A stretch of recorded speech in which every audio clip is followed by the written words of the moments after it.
Could Season 3 be even better than its source material?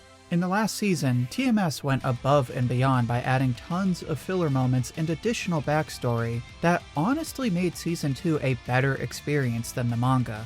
Now, don't get me wrong, I'll be the first person to tell you that reading the manga is a must, but Season 2 took the greatness of Stone Wars and enhanced what was already there. That's why in this video, I'm gonna explain how TMS could do the same with Season 3. Be warned that this will contain spoilers for the upcoming arcs. Before I get started, make sure to comment with your thoughts on Season 3. I'll pick my favorite and share it as comment of the week in the next video. This week's comment goes to Mahid Ahmed, sorry for butchering the name by the way, for mentioning their thoughts on Yamato. If you'd like more Dr. Stone and other anime discussions like this one, then make sure to subscribe and follow along with each week's video. So before we get started, let me just address how TMS should generally go about adapting the next few arcs.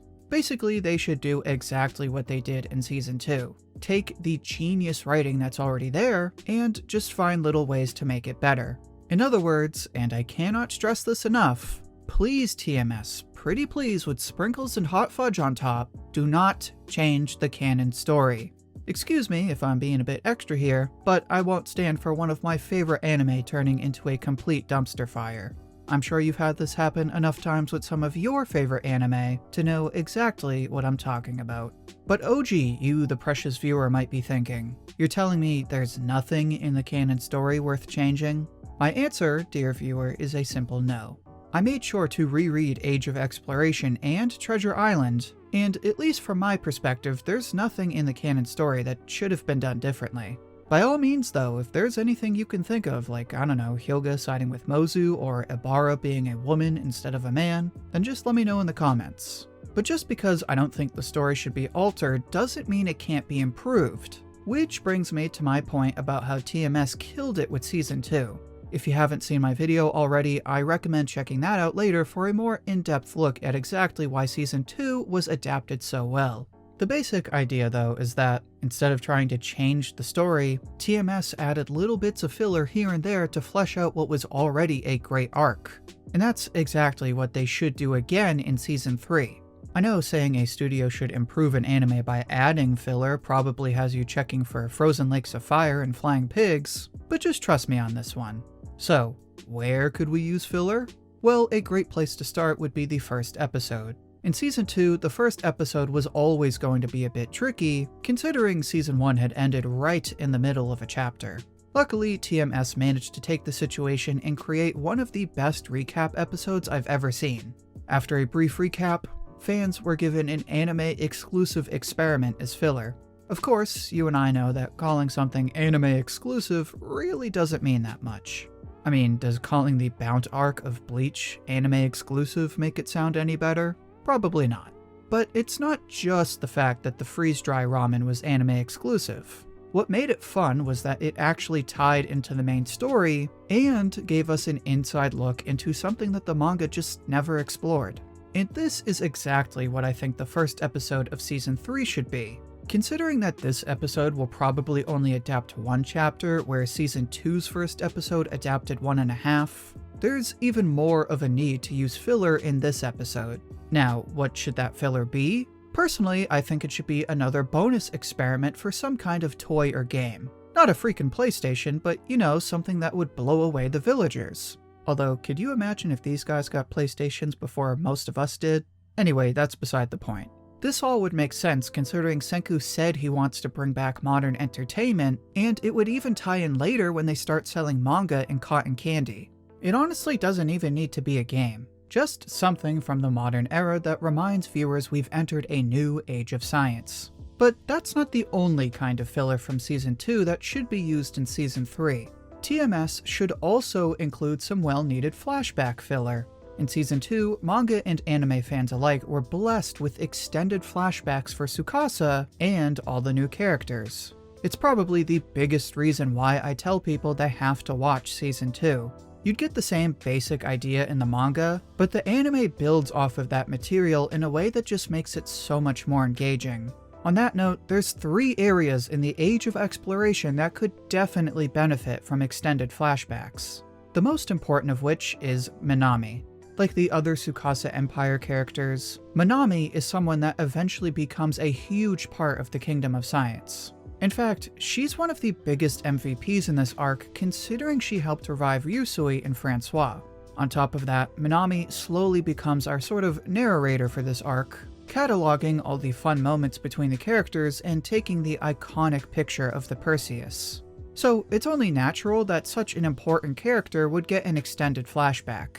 Like the ones in Season 2, it wouldn't need to be that much longer. Just an extended look at how and why she became a journalist that really gets us invested in her character. Now, I also think our boy Taiju deserves a flashback. And I say flashback instead of extended flashback because he never even got a flashback. As you might recall, all we got is the quote where he mentions losing his parents. So this would be a great moment to show a flashback where we actually see what happened. Again, nothing crazy, just a quick look at Kid Taiju when he still had his parents, how he lost them, and even how it made him protect the friends and family he still has. Now, do I sound like a sadistic jerk for asking for a scene where a cute kid loses his parents? Well yeah, duh, that's just what I do. But it would honestly help flesh out Taiju's character. And if you're going to argue any of the characters in Dr. Stone are flat, Taiju is one of your best bets. So a flashback would be the perfect way to fix that and build on what Inagaki already set in place. Finally, there's one moment that isn't even character specific, but I think would benefit the story if it got a flashback.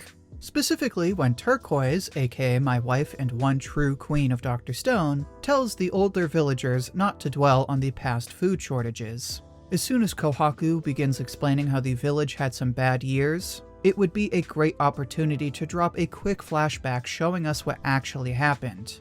I know it's not the most crucial moment in this arc, but going back, I couldn't help but feeling like this didn't quite get the point across of just how much hunger had hurt the village. Hearing someone explain it is one thing, but actually showing viewers what the village looked like before it lost entire families to starvation would really make us feel for the villagers. Now, that's all the flashbacks I could think of. But there's also two areas in Treasure Island where TMS should add some build-up. If nothing else, I think the one character who desperately needs some build-up is Soyuz. Obviously, his reveal is supposed to feel awkward since he was always trying to hide under the radar, and he was included in the original list of villagers, but no matter how you look at it, this reveal just feels a bit off. It completely comes out of nowhere, and the timing is a little too convenient. I think a great way to fix this would be including some shots of Soyuz in the episodes building up to this reveal. Specifically, he could be dwelling on the fact that they're going to Treasure Island, creating a sense of mystery that builds up hype before his reveal. Now, speaking of hype, the other character who could use some build-up is Abara. In Season 2, Nikki dropped a comment about Ukyo that wasn't in the manga but helped give viewers the impression that he was a major threat. This is what I think we need for Abara. When you go back, you really only see this for Mozu and Kirasame. If we were given a few scenes in the beginning where we see Abara terrorizing villagers, or even just some shots of him plotting and scheming, then I think it would help build hype for Abara as a villain early in the arc. The tricky part, of course, is that we're not supposed to know he's controlling things behind the scenes. So bringing too much attention to him early on runs the risk of spoilers. But since Abara is probably the least memorable villain in Dr. Stone, some well-placed filler scenes could definitely help improve his portrayal in the anime. Anyway, that's everything TMS should add to improve the Age of Exploration and Treasure Island. If they make these kinds of changes, then this could just be the best season of Dr. Stone. And that's it for this discussion. If you enjoyed this discussion, then make sure to like the video.